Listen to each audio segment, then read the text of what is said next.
स्वागत है आपका अपने YouTube channel AC study classes में। आज के इस वीडियो में हम छंद से बनने वाले बहुत ही महत्वपूर्ण प्रश्नों को कवर करेंगे, जो अभी आपका यूपी पुलिस कांस्टेबल, समीक्षा अधिकारी, यूपी बाकी जितने भी वर्तमान में अभी एग्जाम होने वाले हैं, इन सभी के लिए ये वीडियो बहुत ही यूजफुल होने वाला है। तो चलिए शुरू करते हैं। पहला प्रश्न पूछा गया है कि छंद सूत्रम किसकी रचना है? आचार्य विश्वनाथ की, पाणिनि की, पिंगल की, या इनमें से कोई नहीं? तो हमारा सही आंसर हो जाएगा इसमें कौन सा? पिंगल। सा ऑप्शन सही हो जाएगा। छंद सूत्रम ये आचार्य पिंगल की रचना है। अगला प्रश्न है कि छंद का प्रथम उल्लेख किस में किया गया? सबसे पहले उल्लेख इसमें छंद का किस में किया गया था? ऋग्वेद में, यजुर्वेद, महाभारत, या इनमें से कोई नहीं? सही आंसर हो जाएगा हमारा ऋग्वेद। सबसे पहले इसका उल्लेख ऋग्वेद में किया गया था। अगला प्रश्न है कि छंद के कितने अंग होते हैं? 4, 6, 8, या इनमें से कोई नहीं? तो छंद के कितने अंग होते हैं? तो ये 8 अंग होते हैं, यानी हमारा सा ऑप्शन सही हो जाएगा। छंद के 8 अंग होते हैं। अगला प्रश्न है कि छंद के कितने भेद होते हैं? भेद पूछा गया है 2, 2, 3, 4, इनमें से कोई नहीं?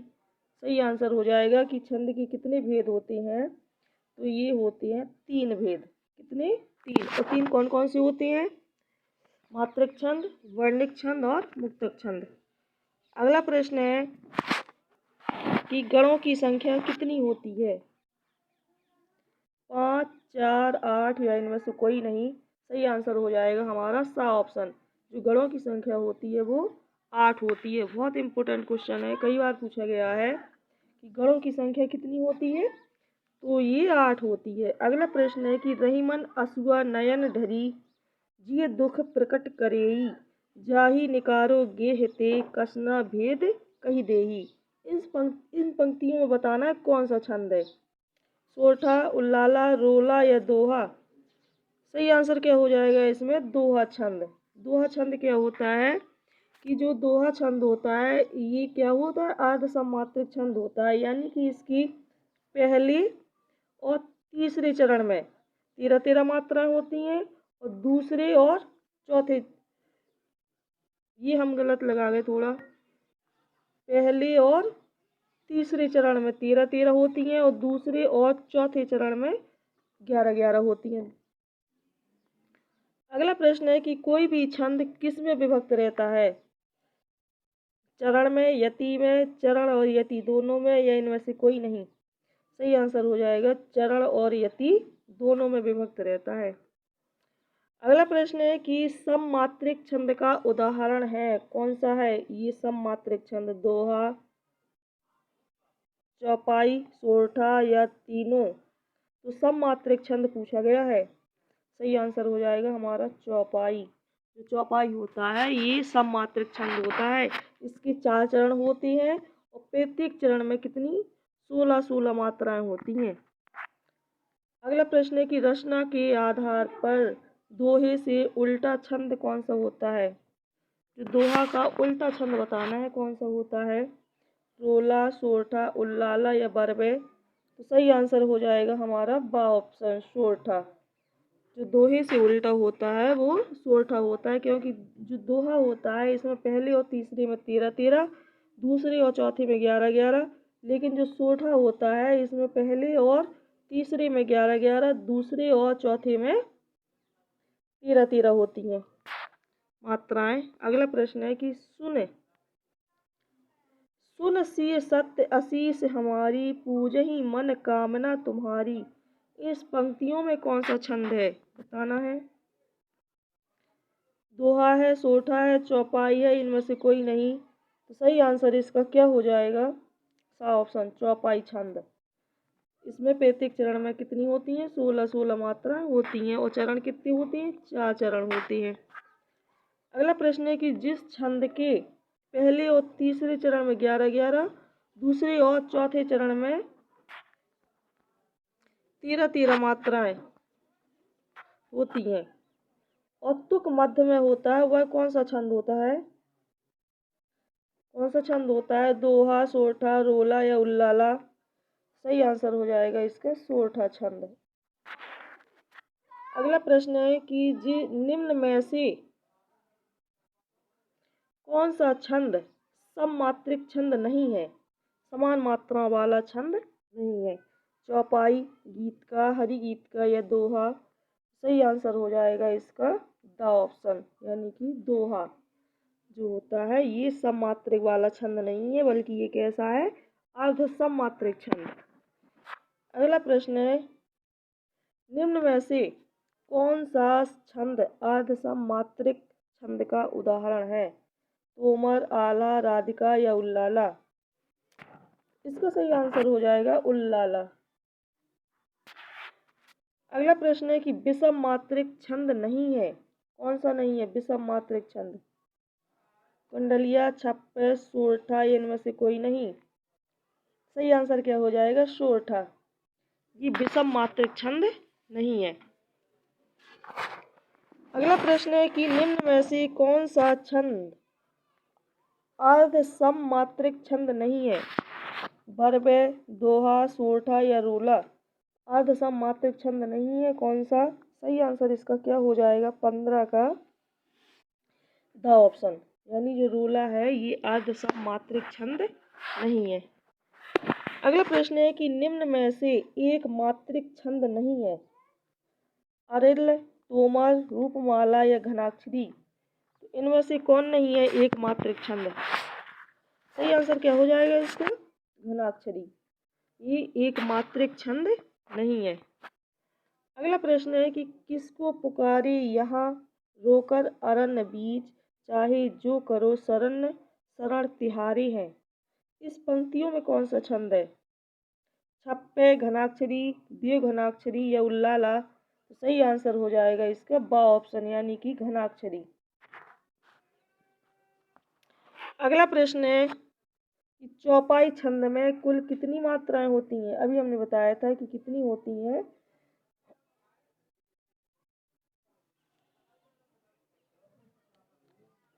तो इसमें कुल मात्राएं पूछा गया है, मतलब इसमें 4 चरण होते हैं और प्रत्येक चरण में 16-16 मात्राएं होती हैं। तो इसमें कुल मिलाकर के कितनी मात्राएं हो गई? तो हमारा सा ऑप्शन 16 चौकी 64, 16 गुणे 4 कितनी हो गई? 16 चौकी 64। अगला प्रश्न है कि मूक होई बाचाल, पंगु चढ़ाई गिरवर गहन, जसु कृपा सो दयाल, द्रवहु सकल कलिमल दहन? इस पंक्तियों में कौन सा छंद है? दोहा, सोरठा, बरबे या फिर रोला? सही आंसर इसका क्या हो जाएगा?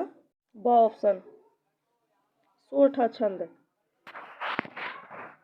अगला प्रश्न है कि दोहा और रोला को मिलाने से कौन सा छंद बनता है?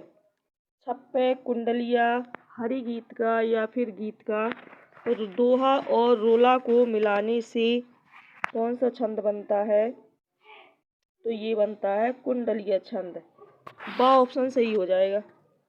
अगला प्रश्न है कि अवधि शिला का ओर पर था गुरु भार, तिल तिल काट रही थी दृग जलधार? इस पंक्तियों में कौन सा छंद है? दोहा, उल्लाला, बरबे या सोरठा?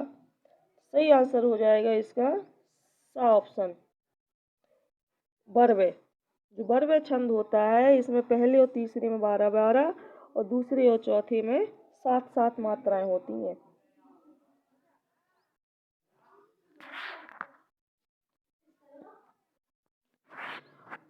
अगला प्रश्न है निराला की कविता जूही की कली किस छंद का उदाहरण है? बताना है। मात्रिक, वर्णिक, मुक्तक, इनमें से कोई नहीं? सही आंसर हो जाएगा इसमें सा ऑप्शन। जो निराला, सूर्यकांत त्रिपाठी निराला एक छायावादी कवि थे, इनकी कविता थी कौन सी? जूही की कली। ये मुक्त छंद का उदाहरण है, कौन सी? मुक्तक छंद का। अगला प्रश्न है वीर या आल्हा किस जाति का छंद है? वर्णिक, मात्रिक, मुक्तक या मिश्रित? सही आंसर क्या हो जाएगा इसमें? बा ऑप्शन, मात्रिक छंद। वीर या आला एक मात्रिक जाति का छंद है। अगला प्रश्न है कि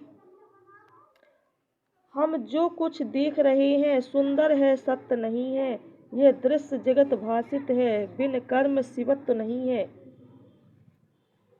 14-14 की यति से ये 28 मात्रा वाला छंद है। यह 10-10 वर्णों की यति से ये 20 वर्णों वाला मात्रिक छंद है। यह 13-13 मात्राओं की यति से 26 मात्राओं वाला मात्रिक छंद है, या इनमें से कोई नहीं। इसका सही आंसर हो जाएगा पहला ऑप्शन। 14-14 की यति से यह 28 मात्राओं वाला क्या है, एक मात्रिक छंद है। अगला प्रश्न है कि वर्ण या मात्रा से प्रतिबंध रहित छंद कहलाता है कौन सा? मात्रिक, वर्णिक, मुक्तक या इनमें से कोई नहीं। तो इसका सही आंसर हो जाएगा हमारा सा ऑप्शन, मुक्तक छंद। वर्ण या मात्रा से प्रतिबंध रहित छंद एक मुक्तक छंद कहलाता है। अगला प्रश्न है कि चरण में वर्णों की संख्या आरोही क्रम के आधार पर इन वर्णिक छंदों का सही अनुक्रम कौन सा है? सही अनुक्रम बताना है। इसमें सही आंसर हो जाएगा हमारा द। पहले आएगा इंद्रवज्रा, फिर वसंतालिका, फिर मंदक्रांता, फिर शार्दूल, विक्रीडित। ये इसका क्या है, सही क्रम हो जाएगा। अगला प्रश्न है चरण में वर्णों की संख्या अवरोही क्रम के आधार पर इन वर्णिक छंदों का सही अनुक्रम कौन सा है? बताना है सही अनुक्रम कौन सा होगा इसका। ये हो जाएगा बा। अगला प्रश्न है कि चरण में मात्राओं की संख्या कम से अधिक, शुरू करना है कि सब पहले कम फिर अधिक की हो जाना है। कम से अधिक के आधार पर मात्रिक छंदों का सही अनुक्रम कौन सा है? इसमें बताना है 28 का सही ऑप्शन क्या हो जाएगा। इसमें हो जाएगा हमारा दा। पहले आएगा चौपाई, फिर रोला, फिर गीत का और फिर हरि गीत का, यानी हमारा दा ऑप्शन सही हो जाएगा।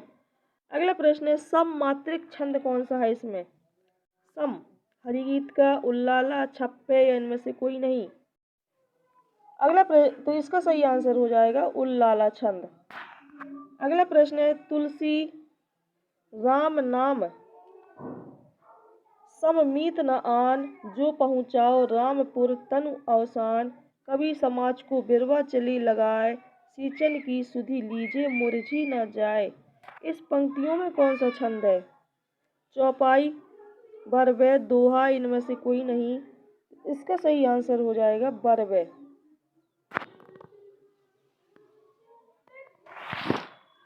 अगला प्रश्न है रोला और उल्लाला के मिलने से कौन सा छंद बनता है? तो ये बनता है छप्पे छंद। कौन सा?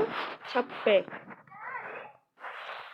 अगला प्रश्न है कि 22 से 26 वर्ण तक के छंद को क्या कहते हैं?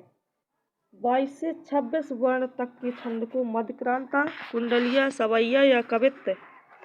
इसका सही आंसर हो जाएगा कौन सा? सवैया। 22 से 26 वर्ण तक के छंद को हम सवैया छंद कहते हैं।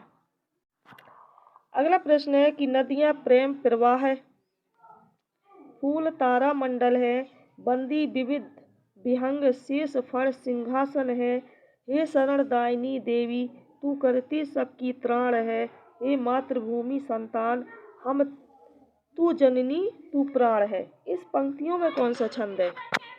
कुंडलिया, मंदक्रांता, मतगयंद या छप्पे। इसका सही आंसर हो जाएगा कौन सा? द ऑप्शन, छप्पे छंद। अगला प्रश्न है वह कौन सा छंद है जिसके प्रत्येक चरण में 16 और 15 की यति से 31 वर्ण और अंत में क्या होता है? गुरु होता है। बताना है। 34 का सही आंसर कवित्त, सवैया, छप्पे या इनमें से कोई नहीं। इसका सही आंसर हो जाएगा कौन सा? आ ऑप्शन, कवित्त या घनाक्षरी छंद। अगला प्रश्न है कि धूल भरे अति शोभित श्यामजू तैसी बनी सिर पर सुंदर चोटी। इस पंक्तियों में कौन सा छंद है? दुर्मिल, सवैया, घनाक्षरी, मालती या मतगयंद या इनमें से कोई नहीं। इसका सही आंसर हो जाएगा मालती या मतगयंद। अगला है कि पुरतै निकासी रघुवीर बधू, धरि धीर दय मग में डग दे। प्रस्तुत पंक्तियों में कौन सा छंद है? पुरतै निकासी रघुवीर बधू, धरि धीर दय मग में डग दे। इस पंक्तियों में उपेंद्र वज्रा, मधुक्रांता, मालती, मत गयंद या दुर्मिल सवैया। इसका सही आंसर हो जाएगा द ऑप्शन दुर्मिल सवैया। द ऑप्शन सही हो जाएगा इसका। अगला है कि वह कौन सा छंद है जिसके प्रत्येक चरण में 14 और 12 की यति से 26 मात्राएं होती हैं और अंत में लघु और गुरु होता है। बताना है घनाक्षरी, छाप्य, गीत का या हरि गीत का। इसका सही आंसर हो जाएगा गीत का छंद, यानी सा ऑप्शन सही हो जाएगा।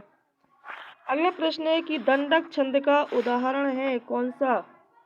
दंडक छंद का मधुक्रांता, मालती या मत गयंद या घनाक्षरी, कवित्त इनमें से कोई नहीं।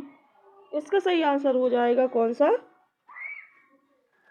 इसमें हो जाएगा सा ऑप्शन सही, घनाक्षरी या कवित्त। ये क्या है? एक दंडक छंद का उदाहरण है।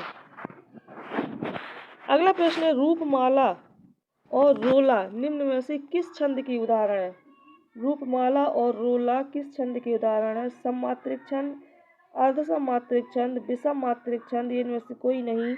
इसका सही आंसर हो जाएगा आ ऑप्शन, यानी कि ये एक सममात्रिक छंद है। रूपमाला और रोला एक क्या है? सममात्रिक छंद है। अगला प्रश्न है कि सेनापति का ऋतु वर्णन किस छंद में लिखा गया? सेनापति का ऋतु वर्णन सवैया में, छप्पे में, कवित्त या मनहरण में या मधुक्रांता में। इसका सही आंसर हो जाएगा कवित्त या मनहरण में लिखा गया था किसका? सेनापति का ऋतु वर्णन। तो गाइस ये छंद के टॉप कितने 40 क्वेश्चन थे जो आपके एग्जाम के लिए बहुत ही यूजफुल है। तो अगर आपको हमारे वीडियो पसंद आया हो तो लाइक कीजिए, शेयर कीजिए और इसी तरह की और भी वीडियो देखने के लिए चैनल को सब्सक्राइब कीजिए। गाइस आप लोग वीडियो तो देख लेते हो लेकिन ना तो आप सब्सक्राइब करते हो और ना लाइक करते हो। अगर इस वीडियो में कुछ त्रुटि या कमी समझ में आ रही हो तो प्लीज़